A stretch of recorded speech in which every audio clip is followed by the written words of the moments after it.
फरीदाबाद की अल फलाह यूनिवर्सिटी से, जहां डीजीपी ओपी सिंह पहुंचे। थोड़ी देर रुकने के बाद वो मौके से रवाना हुए।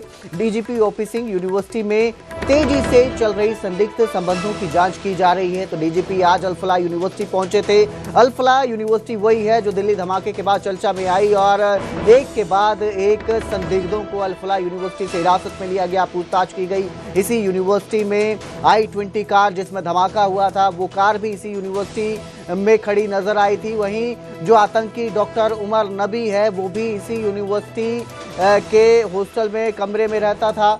तो इस सारे विवादों के बाद अल फलाह यूनिवर्सिटी सामने आई, चर्चा में आई और लगातार इस यूनिवर्सिटी को लेकर जांच की जा रही है, पड़ताल की जा रही है। एनआईए जांच कर रही है। इसके साथ ही ईडी की टीम भी इस यूनिवर्सिटी में जांच करने पहुंची है। वहीं इसके साथ ही रेवेन्यू डिपार्टमेंट भी इस यूनिवर्सिटी के परिसर के पैमाइश कर रहा है।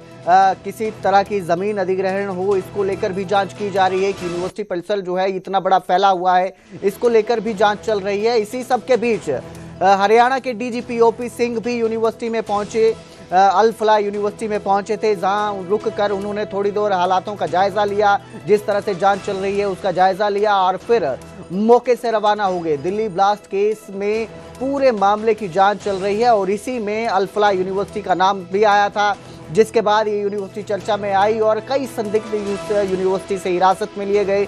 इस यूनिवर्सिटी के कनेक्शन खंगाले जा रहे हैं। इस यूनिवर्सिटी के आतंकियों से कनेक्शन जो है उनको लेकर जांच की जा रही है। ईडी की टीम यूनिवर्सिटी के अंदर विस्तृत रूप से जांच कर रही है और इसी जांच के दौरान हरियाणा के डीजीपी ओपी सिंह भी आज फरीदाबाद में अल फलाह यूनिवर्सिटी पहुंचे और यहाँ पर कुछ देर रुकने के बाद, हालातों का जायजा लेने के बाद, जांच को देखने के बाद यहां से रवाना हुए।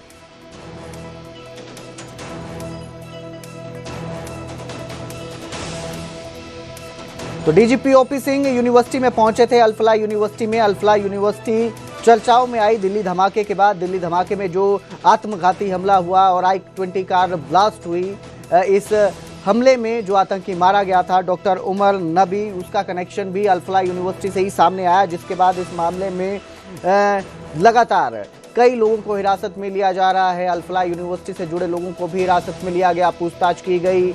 अल फलाह यूनिवर्सिटी से ग्रेजुएट MBBS जिन्होंने की है, उनका कनेक्शन भी कहीं ना कहीं दिल्ली धमाके से जुड़ा नजर आया और लगातार जांच की जा रही है इस मामले की। इसके साथ ही अल फलाह यूनिवर्सिटी का जो परिसर है वो भी कई एकड़ में फैला हुआ है और इस परिसर को लेकर रेवेन्यू डिपार्टमेंट जो है वो भी काम कर रहा है। पैमाइश की गई है यूनिवर्सिटी के परिसर की। किसी तरह के ज़मीन अधिग्रहण संबंधी मामले जो हैं यूनिवर्सिटी पे, उनको लेकर भी जांच की जा रही है और किस हद तक यूनिवर्सिटी का कनेक्शन है इस आतंकी हमले में, क्योंकि एक तरह से ये जो यूनिवर्सिटी है यहीं से आतंकियों का ठिकाना बताई जा रही है, यही आतंकियों का ठिकाना बताई जा रही है जहां से आतंकी निकले जिन्होंने धमाका किए और कई संदिग्ध जो हैं हिरासत में लिए गए। इस खबर पर ज़्यादा जानकारी के लिए मेरे सहयोगी शंकर आनंद हमारे साथ लाइव जुड़े हैं। जी शंकर, अभी डीजीपी ओपी सिंह भी यहाँ पहुंचे थे, इसके साथ ही अल फलाह यूनिवर्सिटी में ईडी की टीम भी जांच कर रही है। क्या अपडेट इस पूरी यूनिवर्सिटी में जांच को लेकर? देखिए, इस वक्त में जांच एजेंसी ईडी की टीम अभी मौजूद है और यहाँ पर विस्तार से इन्वेस्टिगेशन कर रही है। जिस तरह से हरियाणा के डीजीपी की बात करें तो वो तकरीबन आधा घंटा पहले यहाँ से तफ्तीश करने के बाद यहाँ से जा चुके हैं। हालांकि हरियाणा के जो डीजीपी है वो यहाँ पे पहुँचे थे मौके का मुआयना करने के, किस तरह से यहाँ पे इन्वेस्टिगेशन किया जा रहा है, और मौके का मुआयना करने के लिए आए थे। और यहाँ से निकलने के बाद जो एक आरोपी जिस जगह पे ठहरा था, उसके जो किराए का मकान था, उस जगह पे भी पहुँच करके वहाँ पर थोड़ा सा लोकेशन का मुआयना किए और डिस्टेंस के बारे में पूछ रहे थे कि कितना डिस्टेंस है, क्या बात, उससे जुड़े हुए तमाम जानकारियों के समझने का प्रयास कर रहे थे। और अगर जांच एजेंसी ईडी की बात करें तो ईडी के द्वारा मनी लॉन्ड्रिंग एक्ट के तहत इस मामले में तफ्तीश का दायरा आगे बढ़ाया जा रहा है।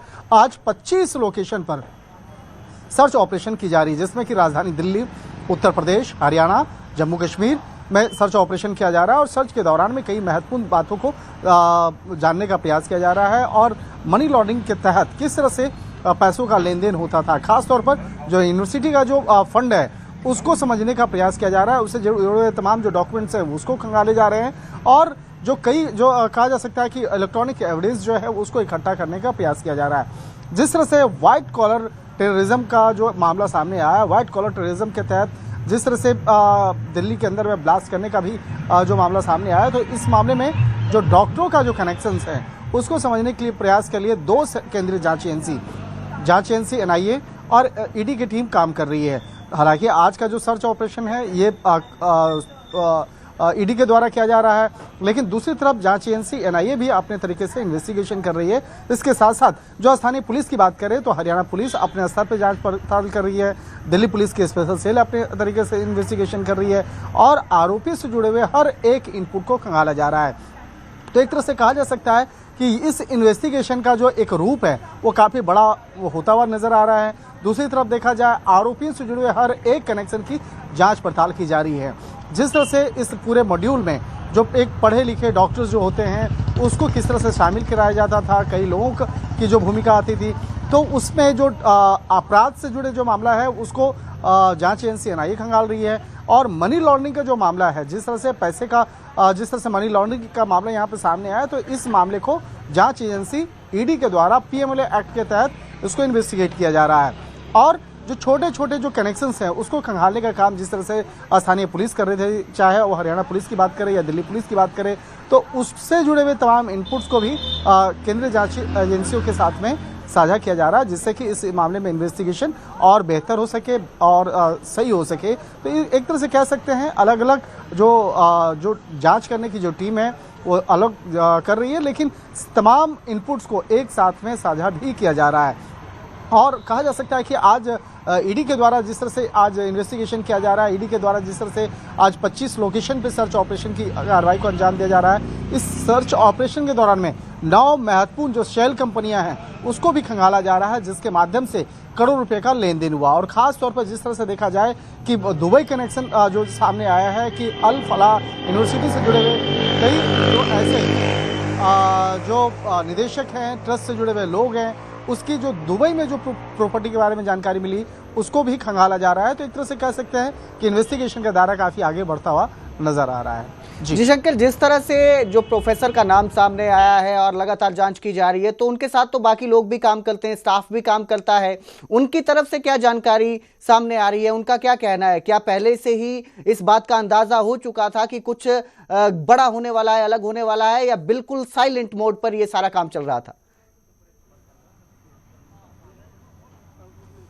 देखिए, आज भी एक वीडियो सामने आया है जिसमें कि जो प्रमुख आरोपी जो आतंकी जो मारा गया है इस पूरे वारदात के दौरान में उमर, उसका एक वीडियो सामने आया है। उस वीडियो में वो साफ तौर पे इस तरह की बातों का जिक्र कर रहा है जिससे कि वो साफ पता चलता है कि वो जो सुसाइड करने से पहले, यानी कि आत्मघाती जो हमला था उसके ठीक पहले उस वीडियो को बनाया गया। उस वीडियो को जनरेट करने का मतलब यही था कि वो अपने तमाम जो आतंकी साथी हैं उसको बता सके कि वो किस तरह से इस पूरे मामले में उसकी क्या सोच थे, विचार थे। हालांकि उस वीडियो को बनाने का वक्त और किन किन लोगों को सर्कुलेट किया गया है ये भी अब इन्वेस्टिगेशन का एक दायरा में होगा। इन्वेस्टिगेशन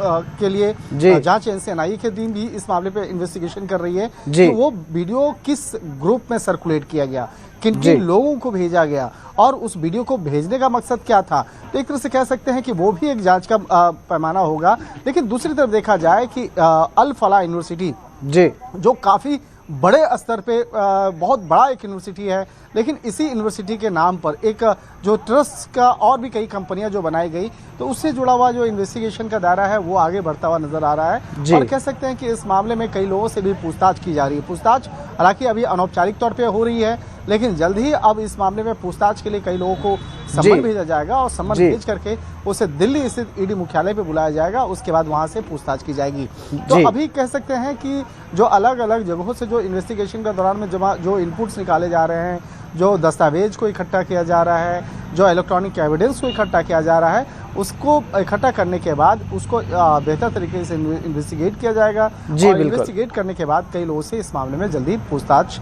के लिए उन लोगों को समन भेजा जाएगा। जी बिल्कुल, पूछताछ के बाद ही सारा सच सामने आएगा। बहुत बहुत शुक्रिया इस तमाम जानकारी के लिए शंकर। तो लगातार जांच की जा रही है, फोरेंसिक रिकॉर्ड खंगाले जा रहे हैं और उसके बाद ही किसी निष्कर्ष पर पहुंचकर इस पूरे मामले का सच सामने आएगा। कितने लोग शामिल हैं, कितने दिनों से ये प्लानिंग चल रही थी, इसको लेकर पूरी जानकारी सामने आएगी।